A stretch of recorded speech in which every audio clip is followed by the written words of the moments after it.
Hey guys, I just wanted to start with a little disclaimer that this was actually recorded a couple of weeks ago now, actually more like 3 to 4 weeks ago.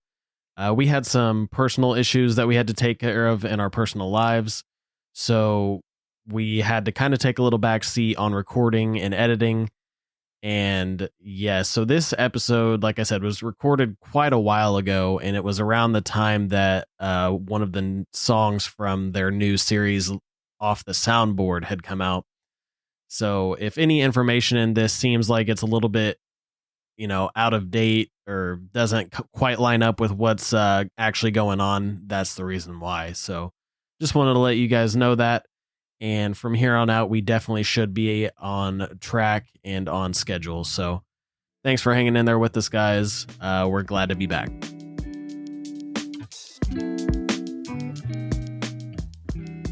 Hey, what's up, everybody? You're listening to Classic Kiss, presented by the Sound Check. My name is Garrett, and as always, I have my two co-hosts with me. Bo over here to my left. How's it going? And Ty over here right in front of me. What's up, everybody? And we're going to have a great show for you guys, as always. We're going to be breaking down Love Gun this week, which is going to be interesting because I feel like I might have some controversial opinions on this one. I'm not going to lie. So it's going to be interesting to see your guys' reactions to that. But yeah. So without further ado, let's get into it. All right. And actually, I guess I should have said before I get into Love Gun and everything, before we start talking about that, we have a new release from Kiss that just popped up on our Spotify feeds not too long ago. What, maybe 2 or 3 days ago, something like that now? Yeah, I think so. Because I remember talking to you about it at work, Bo, Mm-hmm. and then I texted Tyler shortly after this. And it was speculated. There was some rumblings from like the label or from some news sites that Kiss was going to do this. But basically, they're doing a new series called Off the Soundboard, Kiss Off the Soundboard. And it's basically they're just taking recordings of some famous concerts that they've done over their 45, almost 50 years now of fucking touring. And they're just taking the recordings straight off the soundboard and releasing them as collections or albums, if you want to call them that. So yeah, I think this is a great idea. I love listening to their live stuff, whether it's super polished or if it's not the best, I still love it because you do get that raw energy. Right. Yeah. So the first one that they released, or technically they released a single off of this. So it's going to be, let's see here. It's Kiss Off the Soundboard, Tokyo 2001. And the single that they released was I Was Made for Loving You. I did give it a listen in my car. And I think it's really interesting because it's not heavily edited. It's not overdubbed and that's the thing is, I mean, if they're taking it straight off the soundboard from a live show, it's not going to be edited. It's not going to be, overdubbed, which I kind of figured they would probably touch up some things, but this recording legitimately sounds like it was not touched in any single way. It's not the best version I've heard of this song. It's kind of sloppy here and there. But I mean, the Tokyo show was at the latter end of this tour, right? I think. So it's like one of the last shows, if I'm not mistaken. So I'm sure they were tired as fuck. And because I want to say there were only 7 or 8 shows that Peter didn't do. Yeah. And so the fact that Ace is still on this and Peter isn't, it has to be one of those last couple. Right. And that's one thing that I do want to talk about is that this lineup is Peter, or not, sorry, why did I say Peter? This lineup is Paul, Gene, Ace, and Eric Singer. This was Eric Singer's first, I guess you could say, show with the band since, probably like 1995-ish, 1994-ish. I don't really know when they stopped touring before they did the reunion tour. But yeah, I mean, I think this is a great idea, honestly. Oh, yeah. It's a way to obviously for them to make more money. But it's also a way to give Kiss fans a little bit more like, yeah, it's going to be the same songs that we're used to hearing, but just different performances of it, you know? Right. Well, and especially at this point, because they did a Live from Vegas album a couple years ago. Right. But we're at the point now with Paul's voice where I don't want to hear his voice anymore. Yeah, you know, I don't want to hear his voice from 2010 on. Yeah, he's earned the rest. Let him have the fucking rest, right. And save us from having to hear basically, you know, someone we hold to a very high standard forcibly being brought down a couple rungs on the ladder. Yeah, and that's what's sad is, I mean, we could get into Paul's voice all episode, but I think this is better than, you know, them releasing a live album now or something. I definitely agree. You know, cap it all off, which who knows, they might actually do that, like in a live 5 or something like that, right. Where the final Alive. Yeah, the final Alive or something like that. Which that would, I think that would be kind of cool. I think they would probably have to overdub Paul's voice quite a bit. It's still not going to be perfect, but right. Yeah, I don't know. I want to kind of get Bo's opinion on this, because this off the Soundboard collection is not the original 4 lineup, like we were saying. It features Eric instead of Peter. What do you think about that, Bo? I mean, it is what it is. Yeah. This is coming out when everybody was angry with each other, and right. they were pretty much done with each other at that point. So yeah, well, especially because Peter stopped. But this was when he realized that he wasn't getting paid as much as Ace, right? Yep. And he basically said, "Fuck this shit," or something, and you know, because I think Ace was the one who told him. There goes that fucking truck. Fucking truck. You know what? I'm gonna leave that in here so you guys can realize how fucking shitty people are that live by my house. They're like, oh, it's a residential area with fucking 20-mile-per-hour listing. We're just gonna fucking speed down this road. Sorry, I just had them and their giant muffler. Yes, compensating for something. Fucking Jesus Christ. But yeah, good point. This is basically when, and I mean, after these shows, Ace leaves, retires from the band. Technically, he doesn't quit the band, I don't think, because this was supposed to be their farewell tour. So they're retiring. Which is actually why he didn't come back for Symphony. Yes. Because the tour that they did leading into that, the promoters and their label at the time actually even said, we want at least one more of you 4. And of course, Ace is like, fuck no, I'm done. We said farewell. Fuck you guys, I'm out. And so they had to bring Peter back. Yeah, they had to bring Peter back. And I think Peter wanted to do it because he probably thought it was a really cool idea. And he probably wanted the money. I'm sure they paid him a decent amount. They paid him a lot more than he was making before. And, but yeah, so I just think it's really interesting because I always thought that this would be a cool lineup to see, because as much as I love Peter and nobody will ever be able to replace Peter, Eric Singer is a fucking killer drummer. I don't have a bad thing to say about that man. I mean, we've seen him plenty of times, you know. I mean, we all 3 have seen him at least twice. He's been the only drummer I've ever seen with him. With them, well, exactly. I'm pretty sure I've also seen Peter too, because in 2003, before he quit, he only did Symphony with them in 2003. Yeah. Are you sure? Yeah. Because it was before that was when he did the tour with them. Yeah. Because they did like one warm-up show, then they did Kiss Symphony, I think. Mm-hmm. And then after that, I think Peter was done. But I mean, who knows? If you want to, I'm almost positive. I could be wrong, but if you want to double check that, that's fine. We're gonna I do want to say that what do you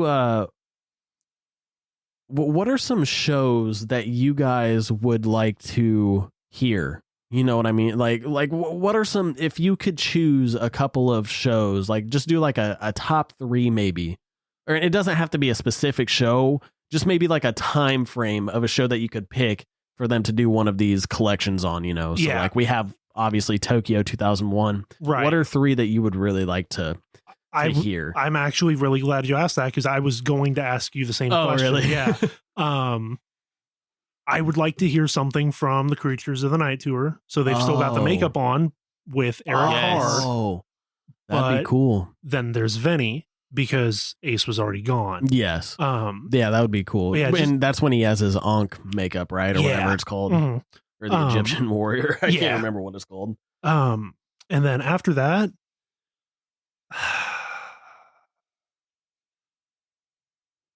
man, I really can't think of a second one, I guess. Because I'd like to hear the show from Budokan in 77. Yes, I was thinking about that. 77. I think it's 77. I want to say it's early 77. Yeah. Because it's right before they did Love Gun. Yeah. Yeah, no, I agree. Any other shows? Because I know I said 3. You don't have to come up with 3. I'm trying to think of a time period because I already just gave one with Vinny. Mhm. I don't want to say Lick It Up because he's still technically there. Right. Mark St. John was almost not there at all.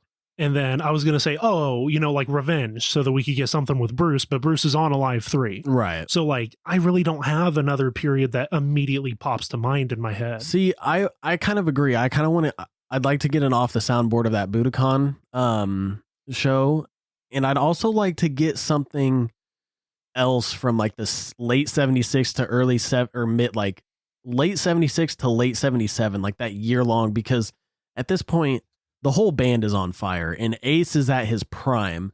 And they're also playing a lot of songs from their earlier albums mixed in with, Destroyer songs, Rock and Roll Over, and Love Gun songs. And I just feel like hearing Ace at his prime playing those songs as well as the newer songs from this time frame live in a concert setting, that would just be fucking killer. No, you can find shows on YouTube, don't get me wrong, but to have like legitimate copies of like high quality audio straight from the soundboard, I just still think that would be awesome to hear. No, I actually just had another thought because of how you said that.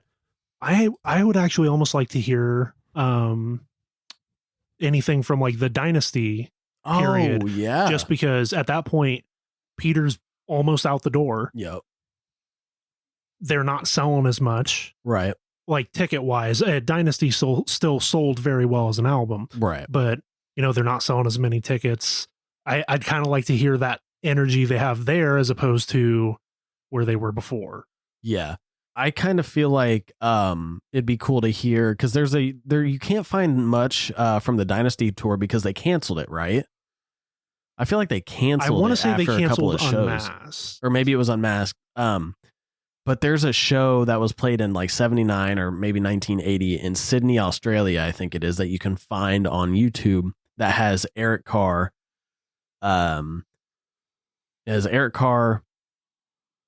Ace, obviously, and then Peter. Why do I keep saying Peter? Paul and Gene. It's got the 3 Pauls and Gene. Yes, right. So I think that would be cool to hear something from Eric Carr, Ace, Gene, and Paul too. Yeah, because that's the thing is it's like Peter never played in Kiss when Ace wasn't there except for the symphony show. Right. Mm-hmm. So Ace has played with a bunch of different people. He played with Eric Carr. He's played with Eric Singer. So I don't know. Which is actually another thing that I like about this Tokyo show that they're releasing is we have Gene, Paul, Peter with Tommy.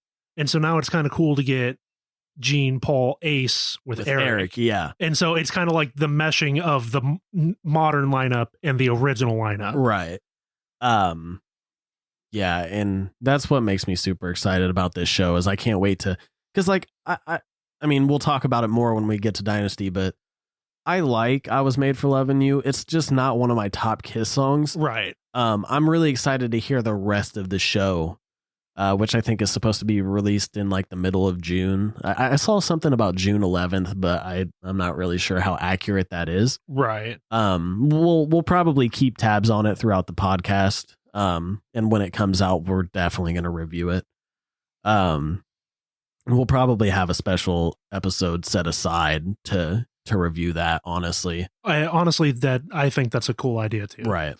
But yeah, I mean, this is great news, I think. And I'm glad that they're doing this because it's given people a little bit of an extra inside peek to maybe different lineups that we never really got a lot of high quality stuff from. Right. And then also, I did want to say I would love to have something on Spotify from their reunion tour.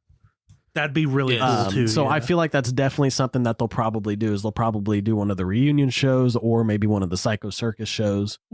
That's actually another one that I should have listed that just came to mind after you said that. Right. The Dodger Stadium show from '98. Oh, yeah. That honestly, they might do that. That'd be a really cool one because I love the video of that. Yeah. I wish I had the video of that. Right. It's just YouTube. Yeah. What about you, Bo? I know you were. Well, I just did the research, and it said that he kind of left towards the end of the 2003 tour with Aerosmith. Really? Towards like the last tour dates in California. Oh, okay. I saw them in September at Tinley Park. So not confirmed, but not. It's not confirmed, but it's not. It's just. It's plausible. I saw all but Ace. Right. Well, damn. If so, man. If that's you're the lucky. case, then that's awesome. But no, like, yeah, I wouldn't mind seeing a Psycho Circus tour or a reunion tour on there too. Yeah, we talked about their live at Budokan show that they did back in '77. That would probably be really cool. And then I think you brought up the one with Vinny, which I know you said something about that off the Creatures of the Night. So I would kill, honestly, for like a Hot in the Shade tour. Just kidding. I do actually have. Did they actually tour? I'm pretty sure. The fact that we have to preface that. I do actually have a question. I don't know if you'll know the answer, and if not, I mean, I'll look it up outright later. Do you know if they still have the attendance record for Budokan?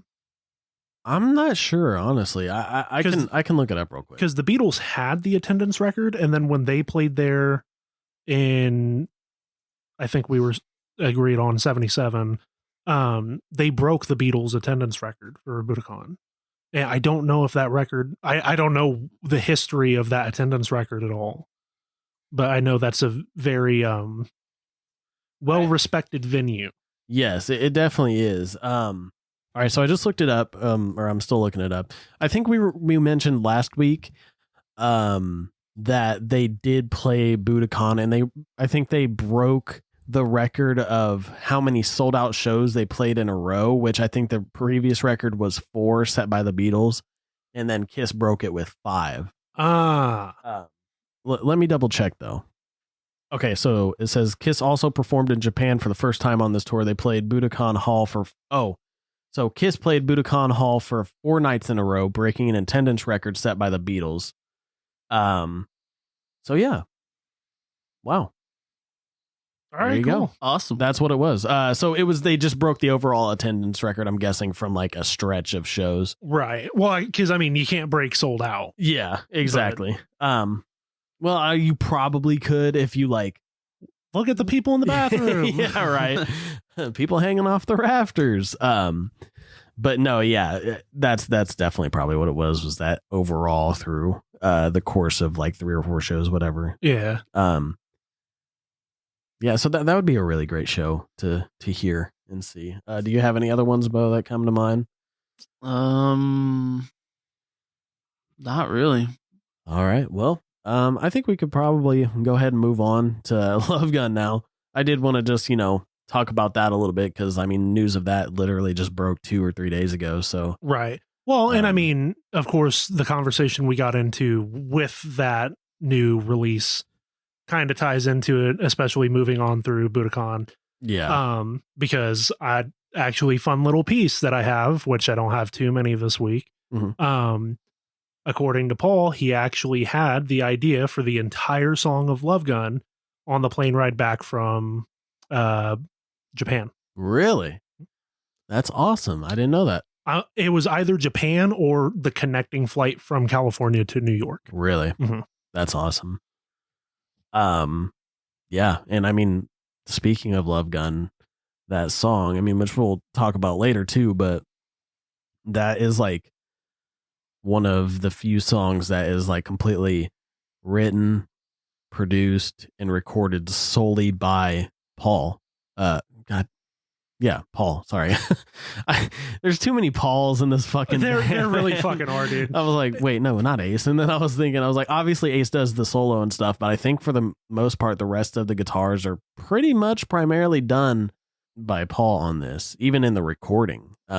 but I'm not sure. The demo, I mean, is almost literally the exact same as the master. So, and he claims he had the whole concept for the song, like the idea for it, on the plane ride. Right. Immediately hopped off the plane, found a session drummer, and went in and did the demo for it. And then he turns around and claims that when they went to do it for the record, which is the thing I was telling you beforehand, I have a story that I don't necessarily believe too much. Apparently, Peter couldn't play the bass drum for it. It was too complex for him. I can play the fucking bass drum for this song. I don't believe that. Yeah, I don't believe that either, especially if you listen to fucking Detroit Rock City. Yeah. Like that makes no sense whatsoever. No, and like, unless he's talking about the like double hits throughout the song, which isn't hard. I'm not that good of a drummer, and I can fucking play this song. Yeah, that's what I'm saying. It's not fucking hard. There's no way that's true. Yeah, that's why I don't believe it. Especially when you talk about shit like Parasite and fucking Calling Dr. Love. Yeah, Calling Dr. Love. Like, the kick drum in those songs are way more intricate than this. It's probably just Paul trying to suck himself off. That's what I'm saying. And because even in, I can't remember if it's his book or if it's in Behind the Mask, which we have sitting on the desk right here in front of us anyway. Peter even mentions like, Love Gun was one of my favorite songs to play, which granted, we have acknowledged Peter's book is a little bit of him sucking himself off also. Yeah. I mean, each book from each artist is basically that. But that's, I don't know, man. That's just it doesn't sound right to me, right? Honestly, which I'm gonna segue for a second into a fucking weird story that I can't believe we got out of the first 3 albums without talking about. Oh, go ahead. Apparently, when Gene and Paul met Peter for the first time, one of the first things he said to him was, "I've got a 9-inch cock."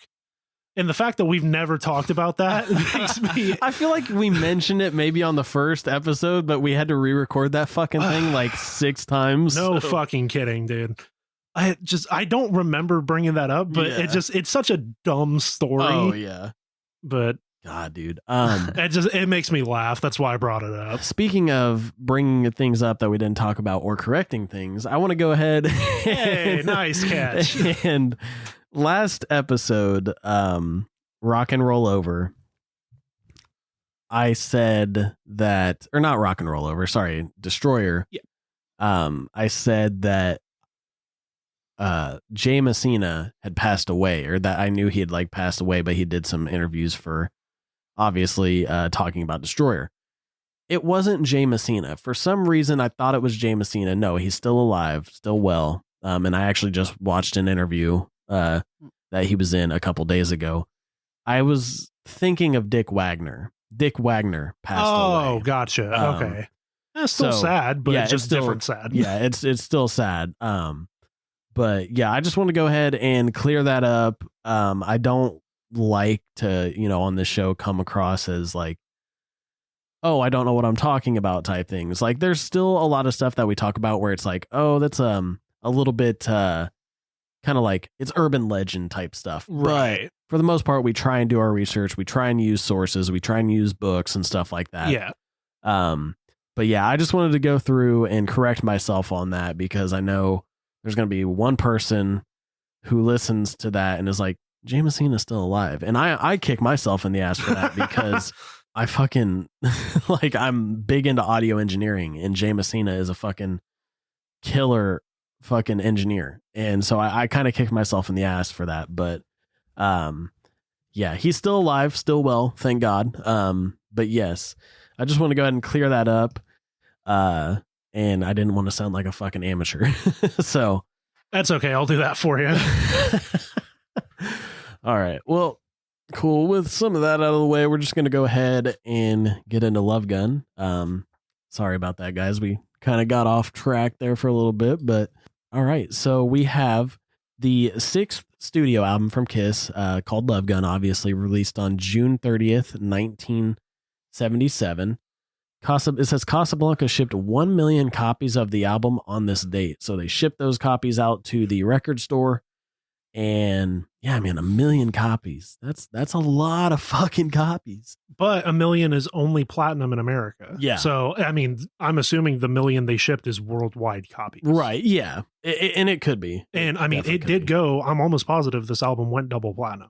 Yeah, I think it did go double platinum. It definitely went platinum. I know that for sure. Yeah. So, I mean, it sold a lot in America. But yeah, for sure. But yeah, it says certified platinum and became the band's first top 5 album on the Billboard 200. Hey. So the album has been remastered twice, back in 1997, which would have been the 20th anniversary. Yeah. And then 2014 as well, which I think they remastered a bunch of stuff on in the year 2014 because they also re-released a bunch of stuff on vinyl that year. That's the year that My Rock and Roll Over and my new Destroyer one, not the original, were released back in 2014. Gotcha.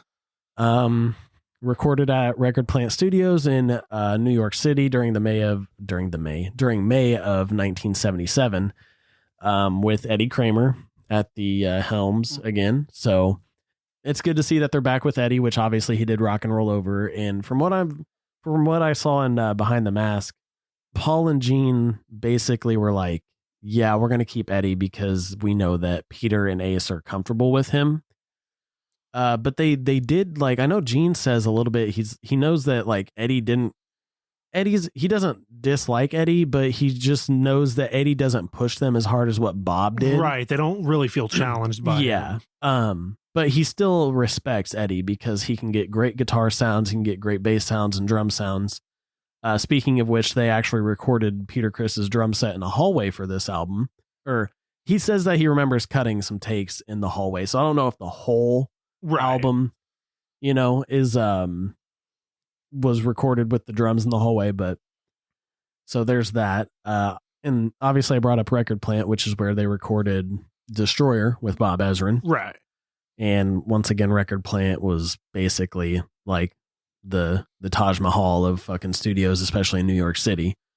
All of the top-notch names were going through there at this time. Speaking of which, right before Love Gun was released, a Gallup poll indicated that Kiss was the most popular band in the U.S., beating Aerosmith, Led Zeppelin, and the Eagles.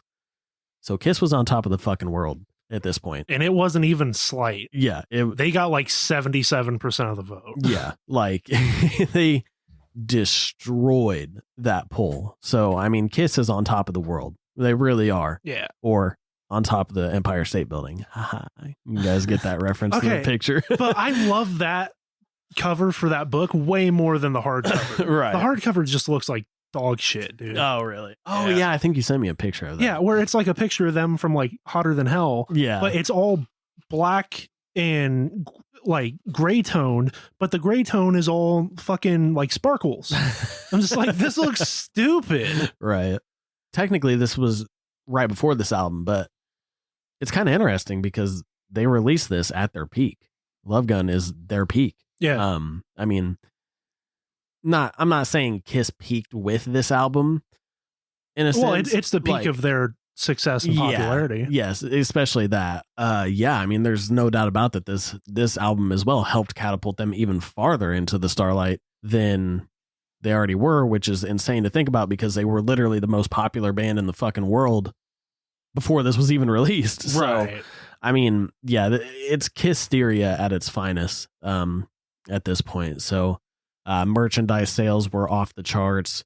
Album sales were off the charts. I mean, like all their records from before were starting to go gold, some of them platinum. And man, I mean, what a great time period for this band. This is obviously the first album to feature vocals from Ace, and this is the last studio album to feature Peter Criss on every single song. Which it's damn near the last studio album to feature Peter Criss at all. Yeah, that's true. Depending on how much you want to say Alive 2 is studio album, because for the people that say Alive 1 was, holy crap, are you gonna have fun next week? Right. Man, I don't know what do you guys think? What are some opinions from you guys on this? Specifically, like on the album, you mean, or in general?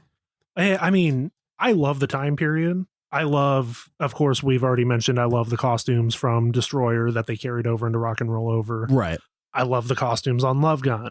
Oh, you know, yeah, we do have the new costumes, which we'll definitely talk about in the artwork. Yeah, and like I do have another thing that I'm going to bring up, but waiting for the artwork because it ties in better to that. Yes. You know, this whole time period, I love it. It's so fucking cool, dude.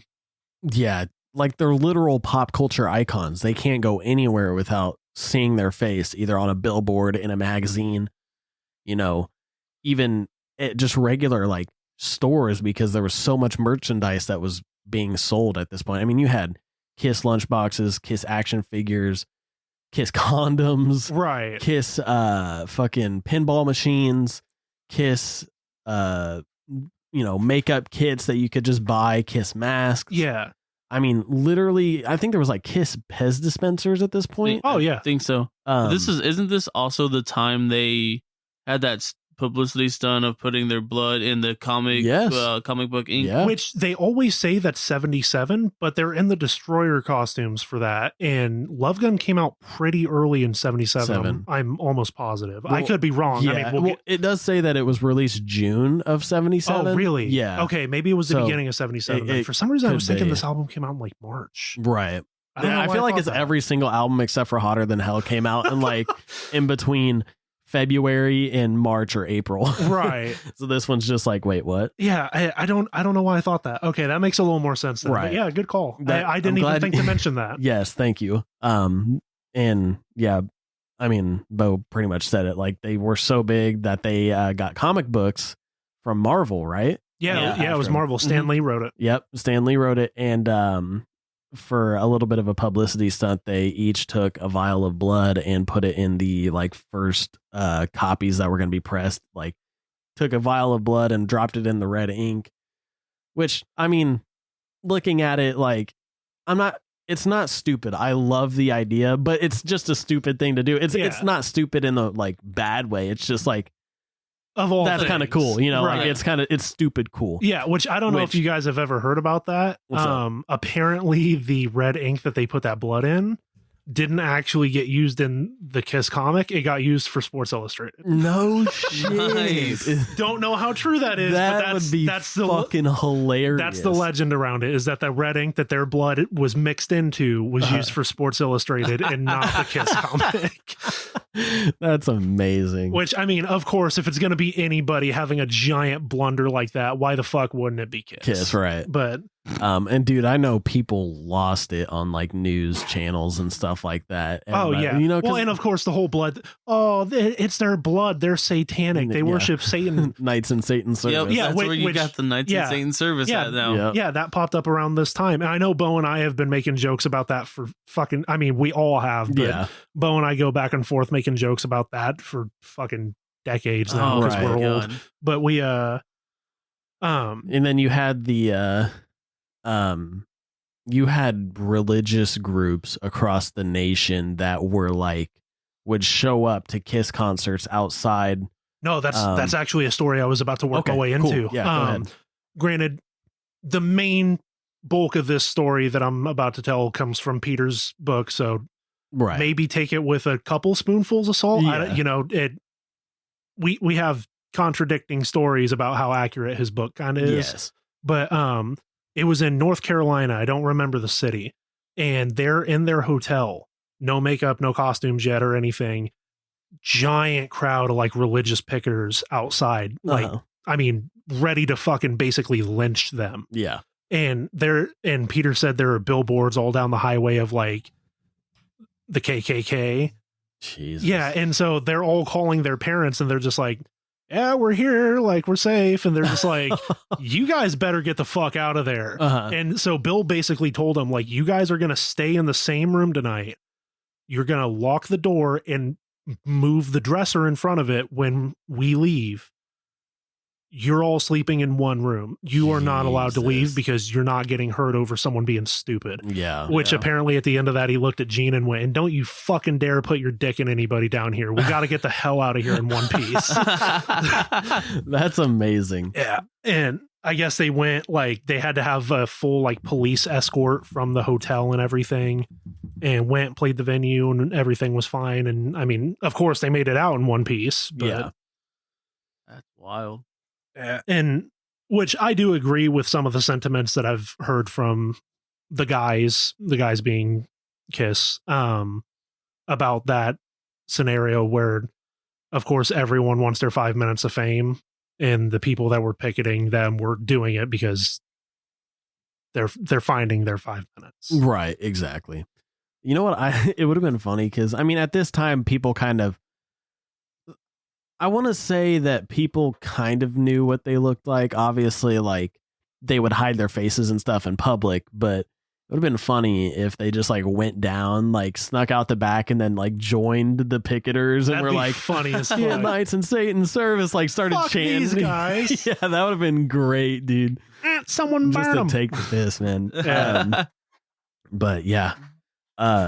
Wow. And what's also interesting is I just looked this up because I was like, what else happened in 77 that was of really big note? Elvis died in 1977. Did he really? Yes, August 16th, 1977. And it actually says that there's a video here, and I haven't watched it, but I'm going to take it for face value, or at face value. And it says that Kiss dedicates Rock and Roll All Night to Elvis August 16th, 1977. So that's pretty cool. Yeah. That they, dedicated a song in his memory of hearing the news and stuff. But yeah, I mean, Kiss is literally on top of the world. You have people who hate this band passionately, and you have people who love this band passionately. I feel like there's not much of a middle ground at this point. Yeah. Just because they were so polarizing. But yeah, I mean, I don't really know what else to say about it from a pop culture standpoint. It's like, I just, there's no way, and I know I'm just rehashing the same point, but there's just no way to really explain how big they were without literally saying they're just on top of the world at this point. Yeah.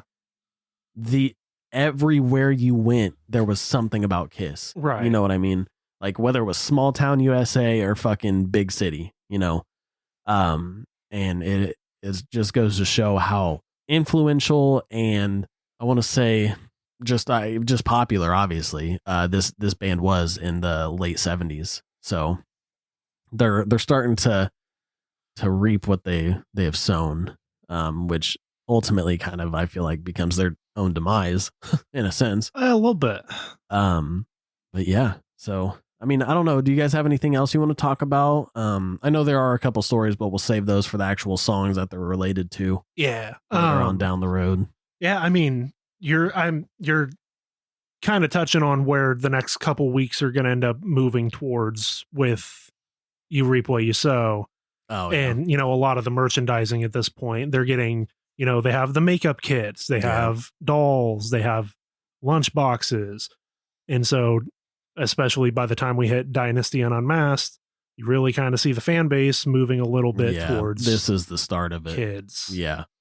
And I feel like it kind of started with Destroyer a little bit because they do have a lot, like, it's a very pop album to say. Right. But I mean, that in a way kind of brought in everyone. Yes. As opposed to some of the things they were throwing out as merchandise. Yeah. The merchandise is what brought it in kids. a lot more. Agreed. And then I do love that the fucking, the album shipped with a fucking cardboard gun. Yeah. Yeah. I'm glad you brought that up because it was here in my notes. I just kind of skipped over it. But yeah, it says a cardboard love gun assembly required was included inside the album along with a Kiss merchandise order form. So that's pretty interesting. Is like, that's also another reason why merchandise sales were through the roof, because if you ordered the album, you immediately got a form to order merchandise from them, to have it, I'm guessing, shipped to your house or whatever. Yeah. Or that you could redeem somewhere at a shop. It's pretty much all that we could say on that front. I guess we go ahead and get into the album artwork, if that's cool with you guys. Yep. I'm ready whenever y'all are. Cool. All right. We'll be right back. Alrighty. And we're back with the breakdown of the album cover artwork. And I mean, we have another iconic picture, another iconic design, and another iconic album artwork to break down, which is going to be really fun because I know you love this cover, Ty. Absolutely, I know you this love cover. this, Bo. I do. I like it.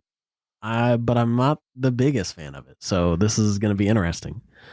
So, yeah, I mean, if one of you guys wants to go ahead and kind of take over, I know you had mentioned a story. Yeah, and while we were looking for a good image to display to go off of for this, we actually found one thing I was going to bring up. And there used to be a store over in a very busy mall about half hour from where we all live. Mm-hmm. And used to have a music store. It's not there anymore. And in the store, of course, they had CDs, tapes, because this was very long time ago. They actually sold like some guitars and stuff. They had one of Paul's custom Ibanez Icemans, and they actually had a statue figurine of this album cover. And so it's got the pillars, it's got the 4 guys standing up on the little like dais, and then it's got like a couple of the women down in front of them. And I remember seeing that as a kid, and I just thought it was so fucking cool. And so because of stuff like that, this album cover has a special place with me. Really? Yeah. And so like I acknowledge I may give it a little too much love, but that's why. No, and that's another thing is if it has some personal sentiment to you or has like some memory that you can hold on to, obviously it's going to stick out more and it's going to have that special place in your heart. So, right. And I'm not saying it's a bad cover, but no, yeah, I know. Yeah. And I actually do really like that. Of course, we get the introduction of the very famous set of costumes for Destroyer on the Destroyer album cover. Yes. And they used those same costumes for the Rock and Roll Over cycle they went on. Right. But they don't have that on the cover. Yeah. So, of course, they have new costumes for this cycle. We get to see those right off the bat on the new album cover. Yeah. And of course, these are also very famous set of their costumes. Oh, yeah. And that's another thing is that we talked about in Destroyer, like how whenever you go into like a shop, a mainstream shop of some sort, and they have Kiss merchandise, if it's like a shirt, it's usually the Destroyer logo or something like that. It's also kind of the same for Love Gun. Yeah, you know you're almost always going to see Destroyer, Rock and Roll Over, Love Gun. Yeah. Because, which, I mean, I don't fucking blame them. Yeah, exactly. They're 3 of their best, album covers and just 3 of the best designs in just general art surrounding Kiss. So, yeah, I mean, what do you think, Bo? I mean, I know you said you really like this, so. Oh, that's because I really like the costumes. Yeah. Especially Ace and Peter's. They're way different than what they were on Destroyer, and Peter with like the bullets. Yeah, and no. X and yeah, I actually think this is my favorite costume for Peter and Paul. Yeah. And then you said the bullets? Yeah. That's why I always thought they were. I never I knew, but I was always like, oh, okay, that's cool. But I feel like it's more, you can see it better when in like pictures of them. Mm-hmm. Right. I feel like looking at this cover, it's like harder to see that they're bullets. And I don't think they ever have like the tips on them. Yeah. So it's not like it's Rambo's bullet vest or anything, but like I think that's supposed to be what it signifies. I think you're right. I think so. But definitely, I think in the pictures it looks a lot more like like bullet rounds that are looped around his chest. Mm-hmm. So sorry, go ahead, Bo. I was gonna say something about Gene's costume. It's a lot different from his costume on Destroyer too. Does he have the wings still on those? On Destroyer, he has like the battle armor that has, I think, the spikes, right? Yeah, but he's got the wings on both of these. Yeah, which I think this is like more of a throwback to his Alive costume a little bit that has like more of the cape, like the leather cape with like studs and like little like spikes on him and stuff like that. Yeah, it looks like but he has that like BDSM piece on his chest that has like the chains with like the circle, which is pretty cool in this one. And then obviously I think Ty, we talked about the boots last episode, right? On the Destroyer episode, yes. So let's see here. I mean, do you want to go ahead and talk about this? I mean, you can just rehash the same info if you want. I mean, Yeah, I'll go ahead and touch on it a little bit. These are the boots specifically where they had the full life-sized one, or life-size, the full massive ones outside of the Kiss Coffee House. Right. Which there was actually a retro store down the boardwalk from the Kiss Coffee House. I don't know if you remember. I remember that because that's where I got my Kiss poster that's in my other room at. Oh, is it really? Yes. Yeah. Because I remember there was only one left and I was like, fuck it, I'll buy it. Yeah. They actually had, they actually had one of the boots without the legging piece, one of the dragon boots. Really? Yeah. Do you remember how much it was selling for? Because I do. And as a kid, I was like, oh, that's cool. And as an adult, I'm like, fuck that. 200 maybe? I don't know. What? 4,000. Jesus Christ. It was signed and worn by Gene. Okay, that makes sense. Yeah, it wasn't just like oh, we got a model made. Yeah. It was one of his actual. If it's in the thousands, it's got to be an actual thing that he wore or something. Yeah, and it was in a full-on glass case. Like if you bought the boot, you bought the case. Damn. Yeah. Shit. That's nuts. I'm glad you did bring up Peter and Ace, Bo, because I really do like Ace's costume from this album and obviously the subsequent tours. But I'm not a fan of Paul's costume during this time period. I think it's kind of bland. Other than the I forget what they're called, but the like the arm pieces, you know what I'm talking about? Yeah. Like those look pretty cool. And that's part of why I hate to say it, and like this is probably one of my favorite Paul costumes. Really? I don't like any of his costumes. Really? See, I think he has the weaker costumes out of all the guys. I think so too, but I think his Destroyer costume is my favorite. Just because of all the like designs. It looks like lightning is coming off of his like stuff, which obviously that's more Ace's thing, but yeah, I don't know why. I'm just not a fan of the top of his costume on this one. I get Isn't it just a vest anyway? Yeah. It's like a leotard in a sense, and like I think he, especially in the reunion tour, he would take it off. Yeah. I don't know if he ever did that during the prime years, but because one of the prominent videos you can find online of them playing Shock Me live is from this tour. Oh, is it? I mean, of course, or whatever. I think so. And when he's in Houston, he means Dallas. When he's introducing Ace, he doesn't have the vest on. Oh, okay, gotcha. But yeah, and I don't know. I feel like the boots are a little bit more bland on this one, which is weird because Paul's boots on the cover don't match his boots on tour. Because on tour he has the one that has the stars on him, doesn't he? I think so, yeah. Which I was looking at, I was like, why does that look different? So maybe it's one of those things where he was like, before the tour started, he was like, I want something a little bit more flashy, you know, and they made him. But yeah, I mean, man, great album cover.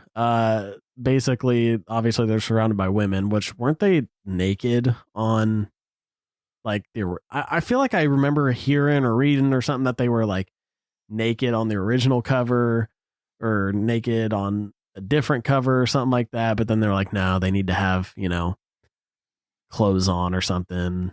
I've never seen that. Really? I wouldn't disbelieve it. You're right. I would say knowing this band, that's possible. Right. It's very possible. Oh, I don't know why. I just feel like there's a version out there. Maybe it's like fan-made fanfic or some shit. Honestly, could be. But, and then obviously they have like those big like columns right next to them, and it looks like they're in like this archway that, yeah, I don't know. It just, once again, they look like deities to me. Yeah, and I think that's kind of what they were going for. And like I do like the contrast with the moon behind them. Right. Oh, is that the moon? Okay, yeah, gotcha, and because it plays into kind of what they did with Hotter Than Hell, where they put the silver disc behind them to kind of prop them out against the colors. Right. But it also plays into Almost Human. Oh, so I kind of like that. There you go. That is actually a great connection there. All right, Bo, out of 10, what would you give this?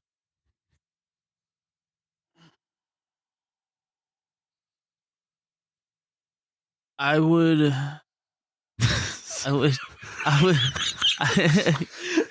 just a really long pause. I'm trying to decide between like a 9 and a 10.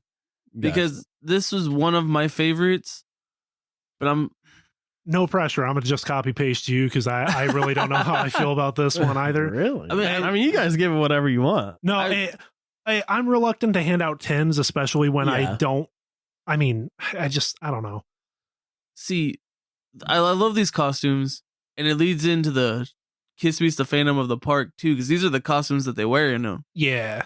Which I'm still gonna have to give it a 9.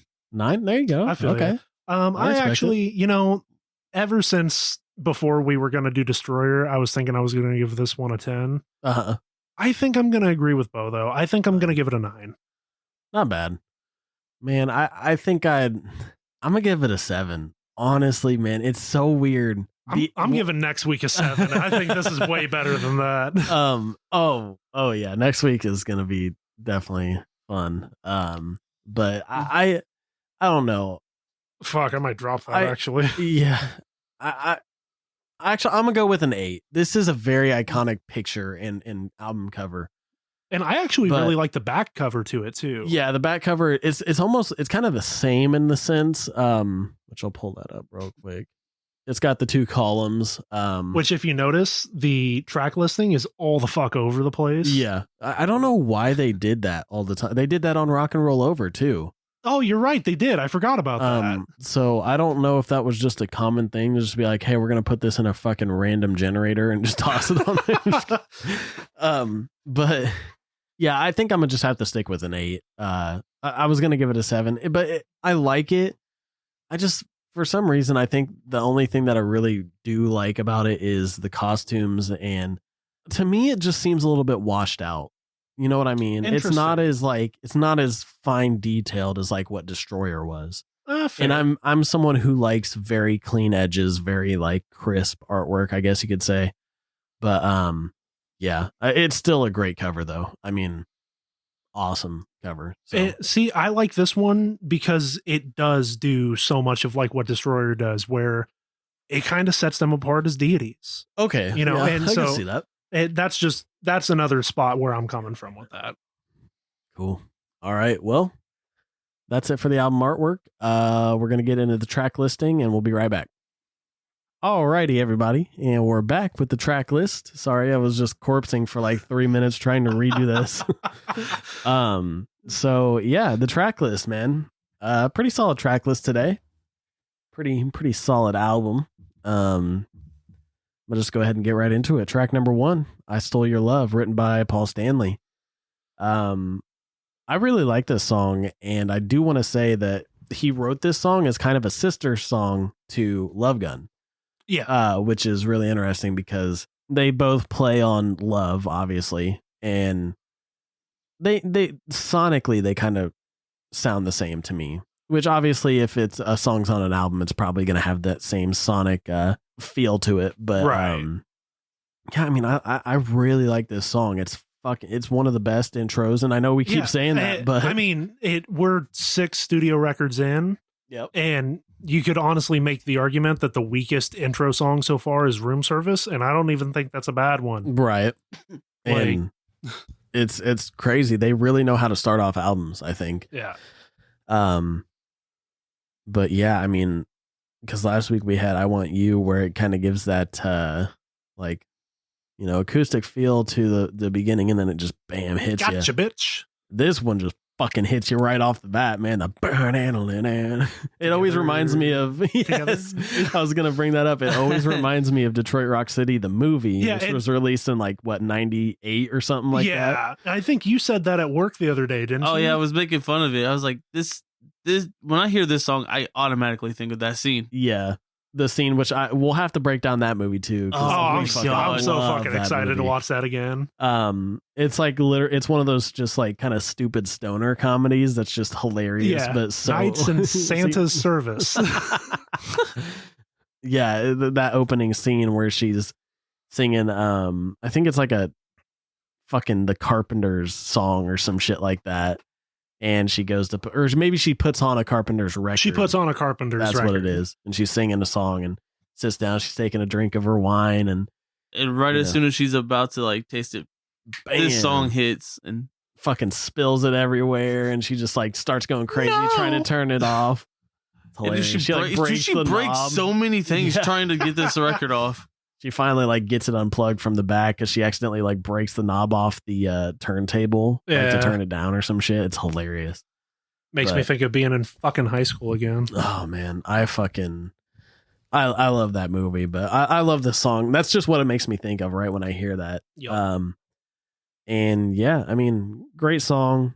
Paul's showing his songwriting, capabilities are still solid as ever. So, and again, with the first song on the record, Paul takes half the solo. Oh yes, he does. I forgot about that. He does do the first part of the solo. Ace really cuts a fucking good lord awesome for having like 6 bars. And dude, honestly, I was thinking that Rock and Roll Over was his like return to form and soloing, but there's a lot of songs on Rock and Roll Over where he doesn't really have much of a guitar solo. This album, dude, his solos are fucking blistering, man. It is nuts. I mean, I Stole Your Love. He doesn't really have anything on Christine 16, but Got Love for Sale, Shock Me, Tomorrow and Tonight has a solid one. Love Gun has a solid one. Hooligan is meh. Almost Human, fucking solid. Plastercaster has 2 solos in it. Does it really? Yeah, because it's got the main one that's kind of slower. And then at the end, as it's like fading out, he's going again. Really? Yeah, and that one is more intense. Damn. But yeah, I mean, any comments from you guys on this song? Just that we either haven't covered or that you want to say? I mean, I agree with every time I think of this song, I think of that movie. Yeah. I fucking love this song. It is one of my favorite Kiss songs. Nice. I think we can all agree we really love this song. Yes, for sure. Cool. Track number 2, Christine 16, written by Gene Simmons. And I just want to preface that this song, I look at it that, I mean, has he come out and said like what point of view this is from? Because if it's like him at this age perving on someone who's 16, like it's Gene Simmons. I'm pretty sure it is. And I actually have a weird connection with this song in my head. Really? Because there's a story that someone told in Nothing to Lose about the incident at Cadillac when they went and played at the high school. Really? And I guess like no one has ever come out and said like he did anything with the girl. But one of the girls who was one of the cheerleaders at Cadillac High School said like, oh yeah, like Gina and I got close over the like couple days they were there. And like, we'd hang out and talk and whatever. And like, I guess he hugged her before they like ran off and did the thing. Yeah. And he was like, I should just take you with me, which reading it the way she said it could be interpreted as like, oh, like we're cool or let's keep fucking. Yeah. And I guess her dad was one of the police officers and he's like, the fuck you say? Yeah. So like hearing that and then thinking about this song makes me really kind of relate it to that. And I'm like, maybe they did fuck. Would not surprise me. And yeah, what sucks though is I really like this song. I love this song. The music is so good. The lyrics are they're just pervy and creepy. But yeah, which that was one thing we forgot leading into the history of this album that I didn't even mention. That ties into this song. This is the time period when Gene found Van Halen. Yes, and I'm glad you brought that up because Alex and Eddie played on the demo of this. That's what made me think of that. Yes, Gene basically kind of found Van Halen and thought they were a really good band, and he brought them on tour, I think, a little bit, or like, I don't think they did any. I don't know if they did tours, but he paid for their studio time. I know that. Yeah, for sure. Yeah. He tried to help find them a label, and he helped get them some studio time. Yeah, and Casablanca couldn't take him right now because they had too many artists or something like that. Or yeah, I think they just didn't want the extra expenditure. Yeah. So yeah, that's a fun fact. I'm glad you brought that up. But dude, I love this guitar riff. It's such a solid, sexy guitar riff. Yeah. And yeah. I mean, what you got anything to say, Bo? I mean, if that story is true, that's really unfortunate on these lyrics. But again, I really do love this song. Right. Yeah, I agree with you. And this is one that I used to like as a kid. I moved away from as I got older. And now that I'm actually an adult and not a fucking dickhead. Yeah. I like the song Really. again. I really like the song. Yeah, same. I mean, if the lyrics were about something else, I would probably consider this as one of my favorites from them. But it's like the lyrics do kind of just make it a little bit weird for me when I listen. I'm like, all right, I'm gonna just act like he's in the POV of him in high school type thing, you know? Yeah, I mean, that's Christine 16. So, then I got track number 3, Got Love for Sale, written by Gene Simmons again. This is a awesome song. I used to not listen to it or care for it, but it's pretty solid, honestly. I mean, it's got those weird high pitched vocals that I don't really care for, like Almost Human does. They do it right before he says, "Got Love for Sale." In the chorus, yeah, it's them singing "Have Love Will Travel." It's not really high pitched, is it? Yeah, to me it reminded me of the vocals from Almost Human. They're doing the falsetto, but hold on a second. Weird.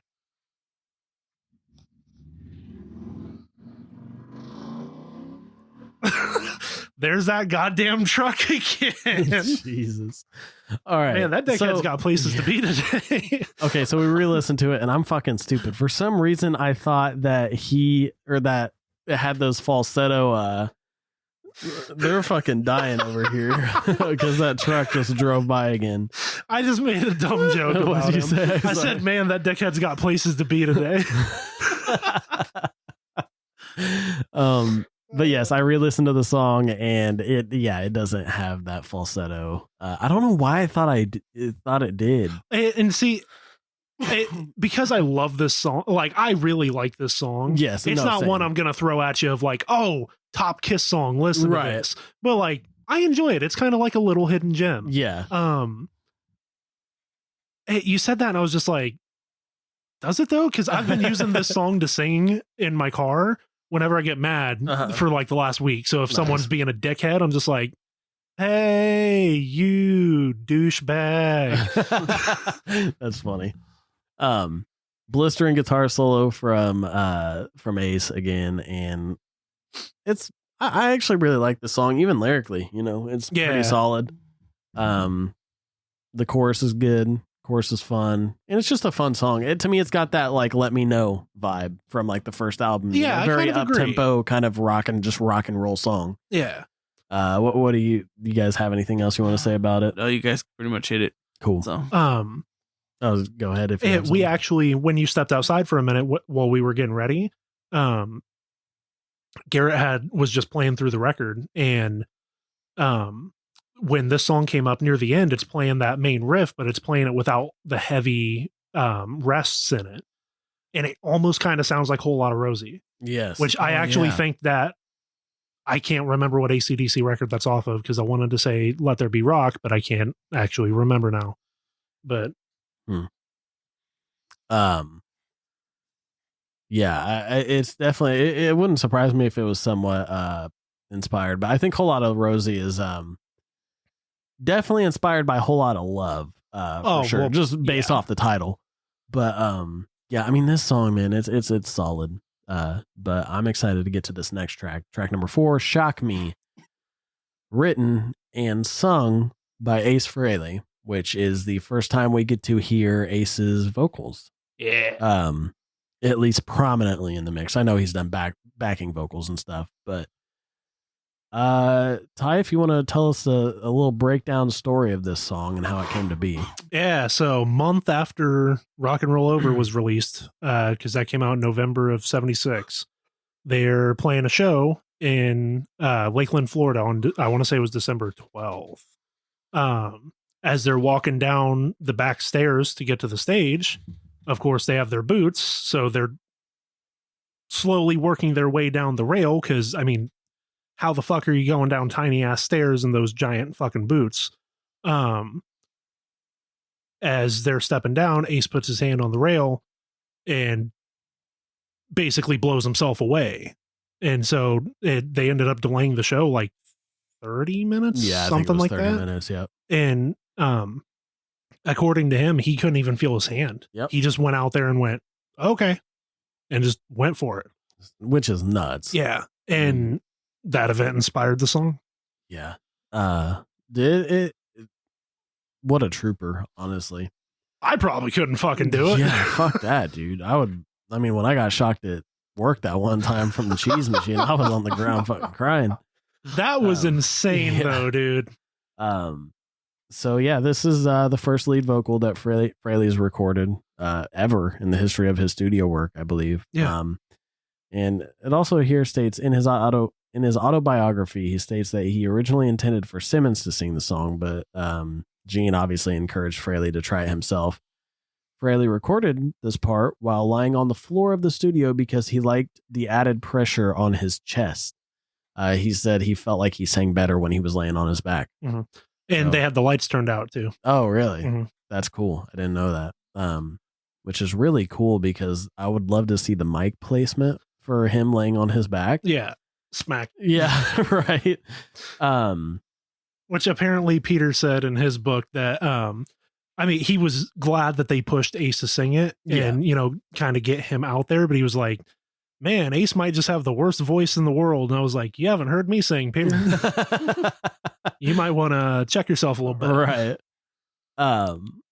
And then, but I feel like his vocals fit his song so well. I really don't think he's a bad singer. Yeah. It's like, he's not a great singer, but like he even says it in his book. As long as you have confidence, that's all you need to be a rock and roll singer. Yeah. Like, and get another quart. But yeah, it's just, I think this is a solid showing from him on his first vocal performance on a studio album, and then or lead vocal performance, I should say. And this song is fucking killer. Just like the overall chord structure, good. The switches of the chords, and then you like the verses and chorus, and the drums are pretty heavy in this, I think, especially mixed heavy. The interesting change up between the drums after the roll in the intro. Oh yeah, where it sounds like he hits the open hat on like halftime, he hits the open hat, and then he finally goes into a double time on the closed hat. Yeah. It just sounds really interesting. We always debate whether or not that was on purpose or not, or if Peter just forgot and was like, oh shit, and remembered. But it's cool. It's a nice little thing in there. Ace's guitar solo in this is my favorite guitar solo of all time. Yeah, there's actually a playlist on Spotify. It's like legendary guitar solos, and the songs in there. And I even think this guitar solo was listed in like the top 100 or like top 50 guitar solos of all time on Rolling Stone. Wow, yeah. Rolling Stone actually pulled their head out of their ass. Yeah, it's one of those, and this song is just, the solo in itself is literally, the solo is a song within a song. Yeah. There's just so much that he pulls out. And I think he even remembers like talking about how Eddie really helped him with this solo, because like, I want to say it was an interview that I heard today while I was coming back from my girlfriend's house, and that it was basically something that it's like, usually with his solos, he'll just go in and just like rip one, rip a couple out and just like try and like get a feel for it. But this one, he actually kind of took his time on and would like play it and then maybe add a part and then maybe add another part and stuff like that. So granted, while it may have all been one take, it took him a little bit longer to actually to like come up with the idea of this one. And I think that really shows, because it's a very well crafted solo. And another thing that I really like about this solo and all of his solos was that I was watching, there's this series on YouTube that I watch, which is for like audio engineers, and the guy who hosts it, he actually recorded Space Invader, Origins Volume 1, and Spaceman, for Ace. He did some recording on there, and he's really good friends with Ace, and he was a massive Kiss fan when he grew up. Basically, he was like, one thing about Ace, because he was talking about the track that Slash and Ace did, and I can't remember the name of it, but it's off of Origins Volume 1, where they both do dueling solos. So like, Slash will do like, a couple bars, and then Ace will take over and do a couple bars, and they recorded it in real time in the same studio. So they were sitting there, and there's actual video of it, and I'll show you guys the video here in a bit. It's really cool, and he even talks about it. He's like, obviously Slash is a very disciplined player and very good, and he knows how to do solos. And he's like, one thing that I love about Ace, though, is that there's nobody else in the business that knows how to get into a solo, do the solo, and then get out of the solo back into the song. So like if you notice like in his Love Gun stuff, how he builds up into the solo, does the solo, and then he builds right back out of the solo back into the song. Same way with Shock Me. He does it so perfectly. He'll like come in with like a really great solo part, do the solo, and then when he comes out of the solo, he does like a little run to kind of take you back into the song. And I feel like that is why a lot of people say that his solos are so memorable and that they're songs within songs, because he really just like takes the song and he's like, all right, I'm gonna build off this song and then I'm gonna just go into my own thing, right? And then take it right back out and go back into the song. And one of my favorite examples of that is actually, I mean, we've covered it a long time ago now, Deuce. Yes. And the little run there at the end where it's that descending riff back up the neck. Mm-hmm. I mean, that's a perfect lead in back into the main riff that they're going into for the chorus. Right. Yeah, man, his soloing is just awesome. And this is like the top guitar solo that I would show anybody if they ask me like, oh, who's Ace Frehley? What's he about? What's his guitar playing like? What's his solos like? Shock Me. Honestly, out of any band, my favorite solo, guitar solo. So man, it's just so good. Do you guys have anything else?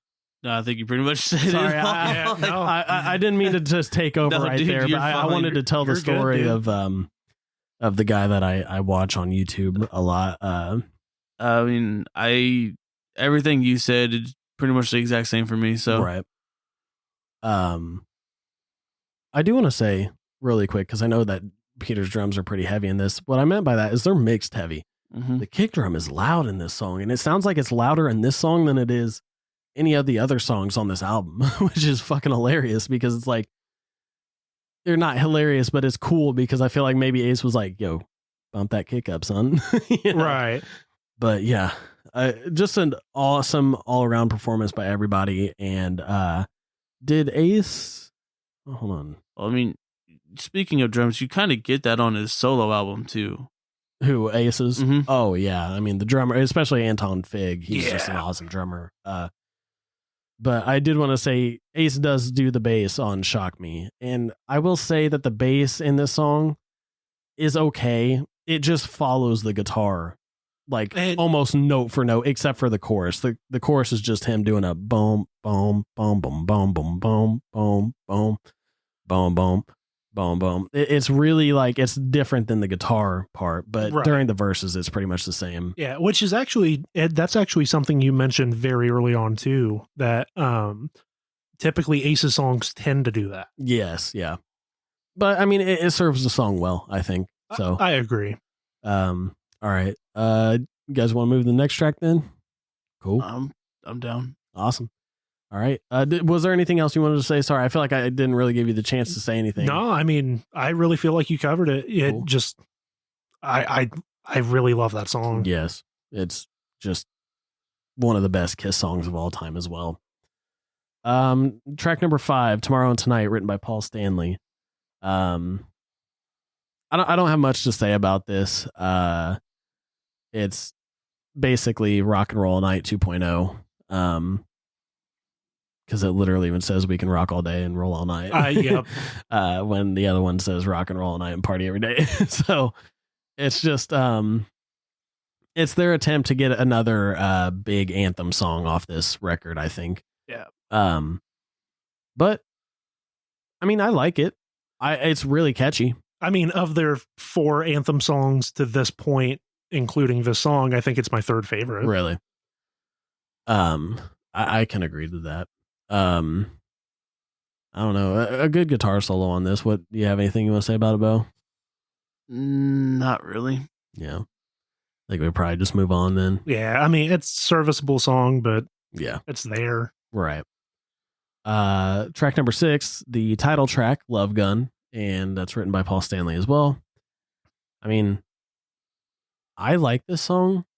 but the album version of it just doesn't do any justice for it, if that makes sense.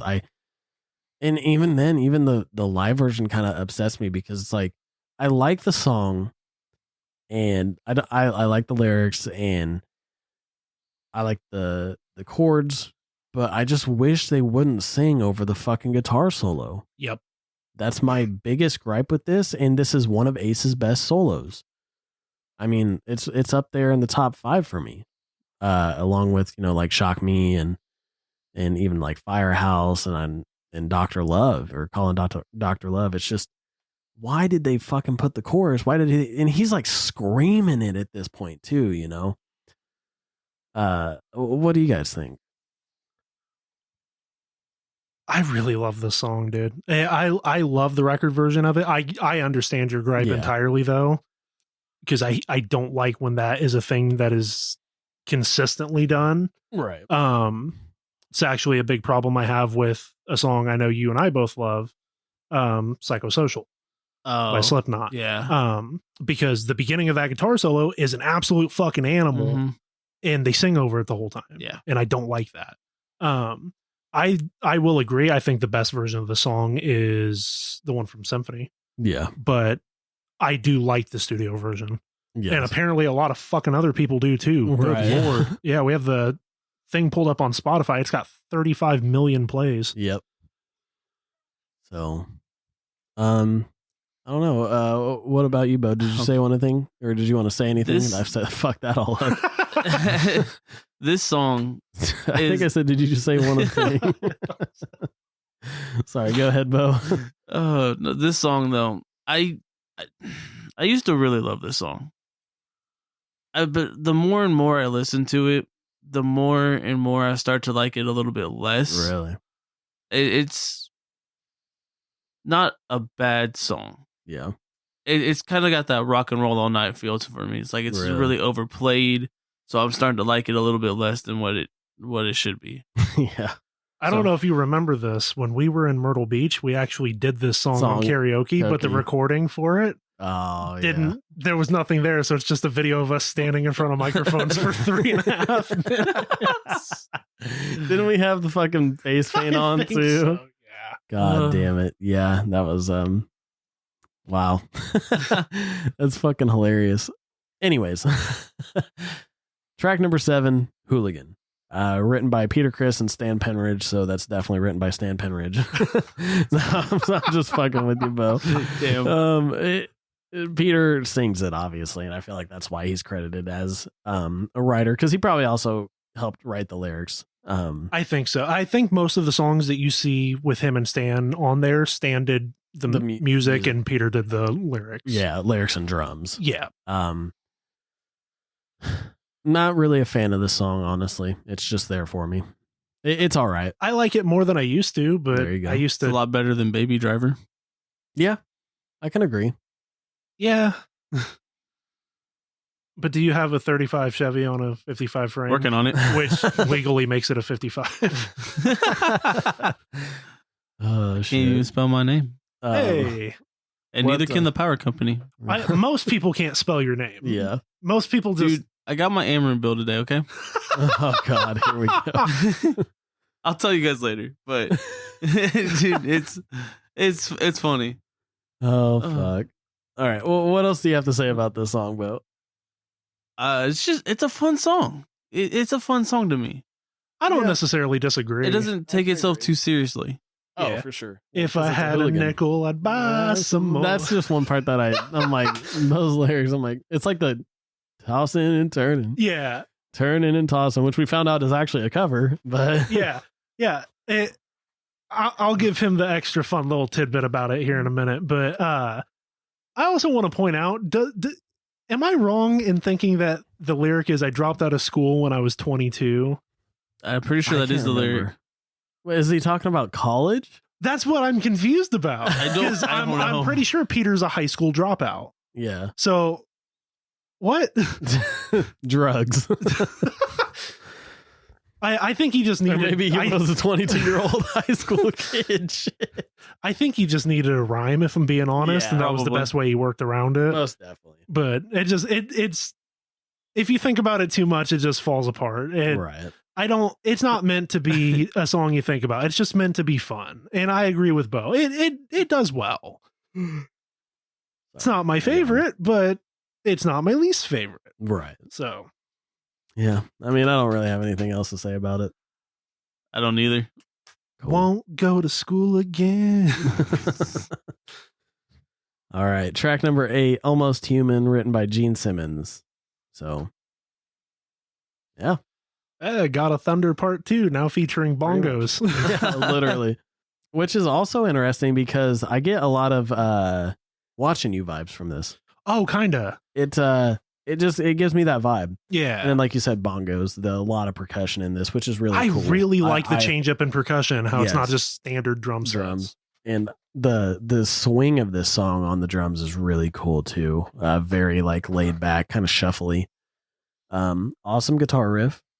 I like the lyrics. I like that Gene is playing to that whole like I'm a demon persona in a sense, with the I'm almost human. And then the chorus does do it a little disservice to me, which I've talked to you guys about. That is like the high pitched, like I'm almost human, like how it's really high pitched. It kind of does a weird thing to me. I don't know, but I can ignore that. You know what I mean? Yeah. It doesn't tear down the song at all for me, but I actually really like this song. I didn't care for the song until like the middle of this last week. And now it's like one of my top songs from here. So I think I'd agree, actually. I've liked this one a little bit longer, but it was another one that I found that I was just kind of pleasantly surprised by. Right. But I love that bass like intro at the beginning after the riff starts, where it kind of like slides up into it. Oh, I really like that sound. But what about you, Bo? I also really didn't like this song. Mm-hmm. And then I was watching a documentary on YouTube, and the guy on there was like, yeah, if you don't really like this song, go back and re-listen to it. Really? And so So he's just us part 2. Yeah, pretty much. Because he was talking about how much he liked it, and so I went back and re-listened to it. Now I really do like this song. Yeah. And I actually think it's funny. I'm pretty sure this is the song that if you watch Kiss Meets the Phantom of the Park with the Kiss music in it and not the random wacky music, that this is the song that plays when Robo Gene breaks down the wall and beats the shit out of the security guards. Oh, I'm pretty sure it's this song. Really? Okay. Because that movie is where I first heard this song, because I hadn't listened to the album entirely. Well, because I know you may have just said it, but there's actually a couple different versions of Kiss Meets the Phantom. But I think like the European version has the music under it, right? I think so, yeah. And then like the American version has like doofy music. Yeah. It's the cops from Halloween 5 walking up. Right, dude. We'll have to save that for another show. Yeah. Like if we ever cover movies and we go with the Halloween franchise, there's a lot to talk about there. Oh yeah. But yeah, I mean, and another blistering guitar solo from Ace on this, which sounds awesome. I don't know. I don't really have anything else to say about it. It's just a solid song, really good song. Yeah, I like it. Cool. Track number 9, Plaster Caster, written by Gene Simmons. And for some reason, I always thought that Peter had some like writing in this or of some sort, but I legitimately think like it's, to me, what it is like Plaster Caster, Peter, Chris, like the P and C. So that's why, like, I don't know, not as a kid, but like when I was just like young and didn't really pay attention to songwriting credits and all that different stuff, it just always reminded me of that for some reason. I don't know. So, well, with that stupid little piece of information out of the way that serves nothing to the overall conversation, what do you guys think of this song? Hey, the last song on the record. Yeah, for real. Oh man. I like this song a lot. I really do. Granted, again, album version, not necessarily my favorite version of the song. I like it a lot though. This is another one that when they did the roast of Gene Simmons, Lisa Lampanelli made fun of the lyrics to this one, because it was Ladies Room first with the "You're such a jewel in the rough, you want to show me your stuff," and then she made fun of this one too. For some reason, I'm blanking on the lyrics she actually made fun of. Don't ask me. I couldn't tell you. You're such a jewel in the rough. For this song. Oh, for this song, she says, "Plaster caster, won't you grab a hold of me faster?" That's or what something it like is. that. Yeah. But it's still a good song, and once again, another great solo from Ace. I like Peter's drumming in this. I like Gene's vocal performance in this. I think it's pretty cool. The song is actually about. Funnily enough, it says the song was inspired by Cynthia Plastercaster, a former groupie famous for casting penises of famous rock musicians such as Jimi Hendrix. And a couple other ones, but that's just the only name that it gave me. Yeah, apparently she actually got mad when the song came out because she thought Gene was saying he'd been with her, but the song is him wanting to be with her. Yeah. So that's a nice little tidbit of information. Yeah. Gotta love it. I like the unplugged version of the song the most. Yeah. I think I agree. But yeah, I mean, I don't have it yet. Just I don't have anything else to say really about this song. And I definitely don't have anything to say about the next song. What next song? Your favorite song? Yeah.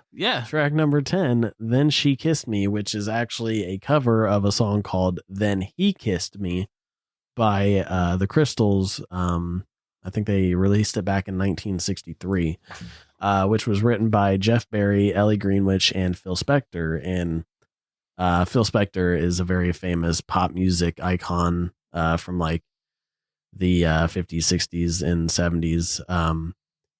Did some stuff with the Beatles and did stuff with a couple other big names. And yeah, I mean, it's just there. I don't like this song at all. To me, it's slow. Like the guitar parts in it are slow. I just feel like it's not a song that should have been covered by a band like Kiss. Yeah, why the fuck did they pick this as a cover?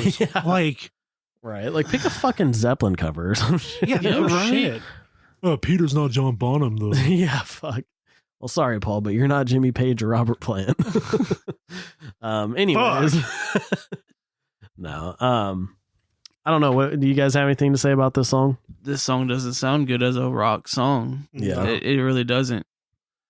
I have such disdain for this song that re-listening to it this week for this episode, I actually like it more because there was nowhere for me to go lower.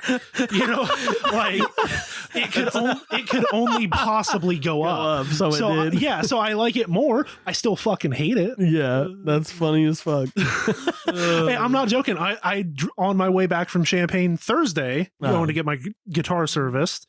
Fucking driving back, this song starts playing. I'm like, ask me if she wanted to dance. I'm like, man, this song blows. Sitting there still like singing, dancing to it. Yeah. Head bobbing. Oh, that's funny. Yeah, I don't know what fucking Paul was thinking with this one, but oh well. Paul will do Paul things, you know. Yeah. So I don't know. That's the track list. So I don't know. You guys have any more comments, complaints, concerns? Overall, it's a really solid track list, except for "And Then She Kissed Me." Yeah, I mean, exactly. It's a good 9-song album. It really is. I can honestly, I feel like it's one of the more consistent albums, other than their first record and Rock and Roll Over. In terms of overall consistency. So yeah. I guess we'll just go ahead and move on to the 3-in-1. Don't go anywhere. Alrighty, and we're back. This is the 3-in-1 segment of the show where we pick 3 songs ranked 1, 2, and 3 as our top songs, and then the 1 discard song to make the album just a little bit better. Not saying that we hate the song or anything like that, but just to make it a little bit more cohesive. Or if you hate the song, you can pick it that way too. So 3-in-1. I always start with you guys, but I'm gonna go first today. No, I'm just kidding. I'm gonna go with Bo. What's your 3? We're gonna start with our 3s, and then we'll each do our discard song because I feel like it's pretty much gonna be the same. Are we including "Then She Kissed Me" in that discard, or you know what? We're gonna. I think we should make the caveat just because I feel like that would obviously be everyone's one. Yeah, and it's a cover, so it's not really a Kiss song. Right. Which, I mean, technically Kiss in Time was too back then, but I think we all actually picked Love Theme from Kiss. I think so. Yeah. But anyways, I can't remember. Anyways, yeah, we'll just go ahead and do your 3, and then when we get to the discard, we'll decide. I Stole Your Love, Shock Me, and Christine 16. Wow. Respect. Yeah. Okay. Interesting. Okay. And then She Kissed Me. No. And that was 1, 2, 3, right? Yeah. 1, I Stole Your Love. 2, Shock Me, and 3, Christine 16. Gotcha. I'm gonna go Shock Me, I Stole Your Love, and then just because Bo kind of swayed me a little bit, I'm gonna go Christine 16 also. Really? Yeah, it just I kind of get where he's coming from with Love Gun being a little overplayed. Okay. I still love Love Gun, don't get me wrong. It was originally going to be my 3rd song, but he kind of got me with the logic. So I'm number 1, Shock Me. Number 2, I Stole Your Love, and number 3, it's a toss up, man, between Almost Human, Got Love for Sale, and Plaster Caster for me. Really? Yes. I expected you to pick Christine 16 easy. I do. Yeah. See, album version, I like it, but I love the live version a lot better. Fair. I also love Almost Human. I'm gonna be honest about that. I fucking love that song. But out of those 3, out of Almost Human, Got Love for Sale, and Christine 16, Plaster Caster, I had it as Almost Human for my number 3 this morning. I think I'm gonna switch it. I think I'm gonna switch it to Got Love for Sale.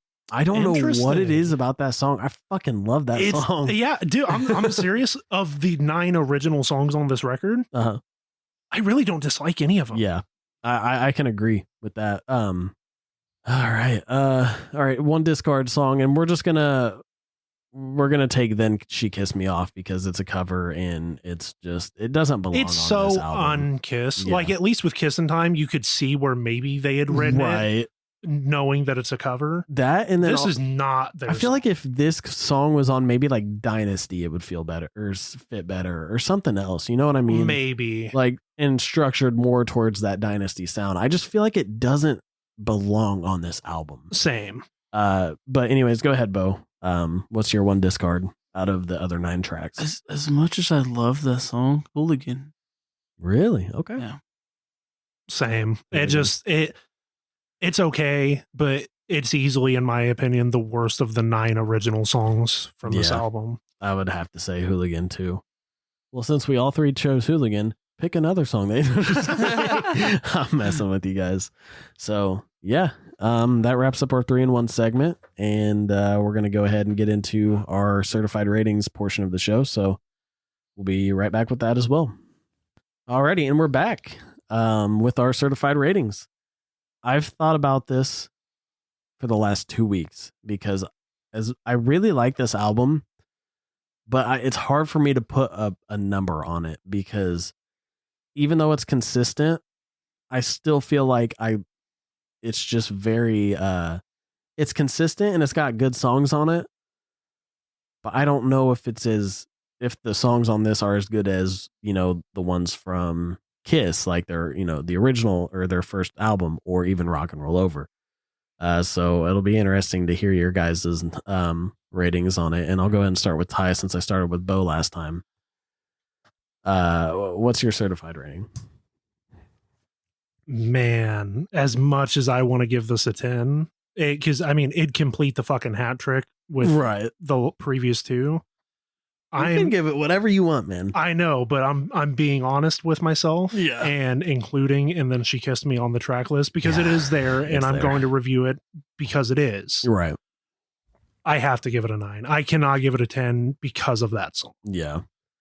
And that's the thing is, like, I know me and you gave Destroyer 10s, but I feel like Rock and Roll Party on that, it's not a song. It's supposed to be like them at like a party and you hear like Kiss either playing in the background type thing. So it is an atmospheric thing. They don't really present it as a song. Right. And so that's why it doesn't really take Destroyer down as much. But I agree with you on this, is that Then She Kissed Me kind of does do this damage, or do a little damage to this. Right. And I'm going to be honest, when I listen to this, other than doing it again for this show, I cut And Then She Kissed Me, because it's not them. Yeah. And so my personal opinion, I easily prefer this to Destroyer. It's not even close. Really?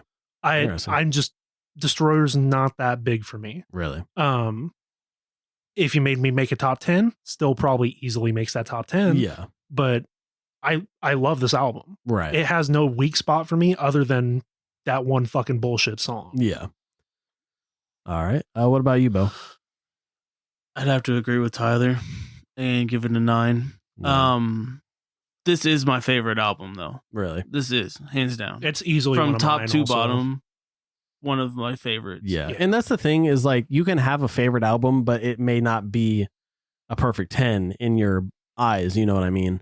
Mine just so happened to be that Rock and Roll Over is probably one of my favorites, other than the OG first one. But I also think that musically and whatever, it's still a 10 out of 10. But yeah, so like, I just wanted to justify your guys' positions. Yeah. Like, even though you guys really love these albums, doesn't mean that they're, perfect 10s, Right. So, but go ahead, Bo. But no, I don't like the fact they put Then She Kissed Me on here. It doesn't make sense. Yeah. It's almost as bad as the whole production quality of Hotter Than Hell to me. I can respect that. I guess I could kind of see it going with the whole love theme, I guess. Yeah, but I guess that does kind of. It's just, there's a lot of songs on here that have to do with love. Actually, now that I think about it, I Stole Your Love, Christine 16, Got Love for Sale. But still, of all the covers, Love why not Gun. just do fucking Whole Lot of Love? Yeah. Oh, that would have been awesome. yeah, it's just, it was a dumb decision, and it is what it is. Yeah. So you gave it a 9 out of 10? Yes. You gave it 9 out of 10? I'm going to have to give it an 8 out of 10 for me. And that's not bad at all, because that's like technically my third or fourth highest ranked album, and I even said that this one probably isn't in my top 3. If you take Shock Me off of this album, it drops to like a 7 for me. I think Shock Me does that much for it. I don't know why. I just think 8 when I think about this, Not fair. It's still better than a lot of the stuff we're about to get into. Oh yeah. And I mean, that's the thing, is from the OG albums, OG studio albums, this is definitely top 5, top 4 for me. But yeah. So cool. Yeah, I mean, that pretty much wraps up our episode and our certified ratings, to say the least. Next week we're going to be covering, man, what are we going to be covering next week? Live 2. Oh, Alive 2. God, I was like, wait, are we already covering Kiss Meets the Phantom of the Park? I was like, oh shit. If we're doing a dedicated episode in between albums in chronological order, it would be after Alive 2. Okay, gotcha. Which I was kind of thinking, if you want Drayden to be on that one, I think that'd be actually a Kiss kill. Meets the Phantom of the Park. I think that'd be that'd be a cool one. Because I think he'd get a lot out of that movie. Yeah, like you could sit him down and have him watch it, and that way he could talk about it, and we could even pull up some scenes on here just to rewatch him to laugh at him. The fucking fight scene in the dungeon. Yeah, and I don't know, because like that's the thing, is like, I think I had mentioned this to Tyler, because we were talking about how it's going to be like, we're just going to relentlessly shit on this movie, even though we love it. When we were kids, we loved this movie. And I feel like Drayden might actually really enjoy it, because it's got that superhero feel to it. Right. What did they call it? Like Star Wars meets A Hard Day's Night. Yes, that's what it is. So, but I mean, that's up to you, but I think that'd probably be a really cool episode to have him on. I will talk to him about that one. Cool. Because I know that he was... I had talked to him about being on the Dynasty one, because he's been listening to like Sure Know Something. Oh, really? But there you go. I mean, whatever, it doesn't matter to me, but I just thought, like, I mean, Kiss Me's the Phantom of the Park, that's a fucking gem, especially when I was a kid. I fucking loved that Yeah, movie. I love You it as still a watch kid. it all I the love it time, more yeah. as an adult, but Right, same. I ironically love it as an Yes, adult. yeah. So. If you guys haven't already, I say this every week, but just as a disclaimer or whatever you want to call it, go check out last week's episode and the episodes before that, where we cover each single Kiss album in chronological order, both studio and live, all the way up until the current episode that is out. So I will be eventually uploading these to YouTube as well. So Cool. And then hell, even at some point we could probably set up a camera. I was gonna say, do you fucking like multi-feed with it or some shit? That'd be cool. I don't really have much else to say about this album. It's a great album. Not my favorite, but I know you guys really love it, and it's still a solid album. I mean, there's iconic album as well, up there with Destroyer, because I mean, I always said that I feel like Love Gun kind of bridges that gap between Destroyer and Rock and Roll Over, where Destroyer is very pop and has a bunch of anthems on it, to where Rock and Roll Over is like a return to their roots, and then Love Gun kind of like molds those together and it becomes Love Gun, to where they have like those like not pop, I mean pop, but like anthem-y type songs, you know, with like Love Gun, and like Christine 16, that's a pop song, you know, but like catchy lyrics as in like Plaster Caster, or even Got Love for Sale and stuff like that. Then you have the hard rock of Shock Me and Almost Human and or Tomorrow and Tonight. Sorry, I didn't mean to say Got Love for Sale. But it's just very I feel like it's just a melting pot of Destroyer and Rock and Roll Over to me. Right. So I am interested because I feel like the next couple weeks we're gonna have pretty unpopular opinions. Really? Like collectively, I almost feel like we might. Oh, okay. Like inside the Kiss fandom, are you saying? Yeah, okay, like cool. we three will have some what I think will be pretty unpopular opinions. Yeah, we're about to witness the decline. Yeah, man, and the it decline, hit fucking hard. The demise of Kiss as, and then down the road a little bit, the rebirth. Yes, yeah, it's gonna be fun to get into the 80s stuff, because I feel like shit. I feel like we're gonna re-listen to a lot of these albums, and we're gonna be like, you know, they're not that terrible. Well, and because specifically, like, I mean, I feel like we'll always anger someone regardless with some opinion. So I feel like fucking Dress to Kill, dude. It's like I feel like every Kiss fan ever loves that album. Why? And we're over here like, what's so special about it other than fucking Love Her All I Can, and She, and fucking what else? Come On and Love Come On and Love Me. Like, yeah, you know, that should have been on this album. I don't know, but no, the one I'm really expecting for us to really first hit some controversy is Dynasty. Oh yeah, that'll be because a fun. lot of people don't like that album. Yeah, I'm kind of on the fence. I need to. They don't have that it. charisma, okay? They don't have that magic touch. Yeah. Well, I sure know something that we have those X-ray eyes. Yeah, I was made for loving you, dude. Man, we're about to have some hard times with this. I was waiting for that one. I was waiting for that one. But I don't know. I feel like the more I listen to that album, I like it more. Really? But I mean, we'll get into that in a couple weeks anyway. Yeah, that's gonna be fun. It's gonna be interesting and sadly fun to document the demise of Kiss as we know it. Yeah. Well, not really as we know it because we weren't alive then. But you know. And if anyone listens to this, which I don't actually know if anyone fucking listens to us. Oh yeah. If anyone listens to us and you sit there thinking, man, these guys suck their dicks a lot. Oh, just wait. Just fucking wait. Because it's coming. It's coming. And it's coming fast. Oh, that's what she hard said. And long. So that's what she said. But yeah. So yeah, that's this episode. Wow, what a fucking weird trajectory we went on with that. I don't even know why I said trajectory, because that's not the right fucking word. But anyways. Yeah. Thanks for listening. If you're still listening, if you didn't want to sit through that fucking nonsense that we just spewed for the last 10 minutes, I completely understand, but thank you for sticking it out. Yeah, we're going to have a great episode next week, in the weeks after that, because why the fuck not, you know? yeah, I don't have anything else to say. Do you guys have anything you want to close with? I think I'm clear. Cool. All good, Bo? Mm-hmm. All righty. Well, for myself, for Ty, and for Bo, we hope you guys have a good week. We'll see you guys later.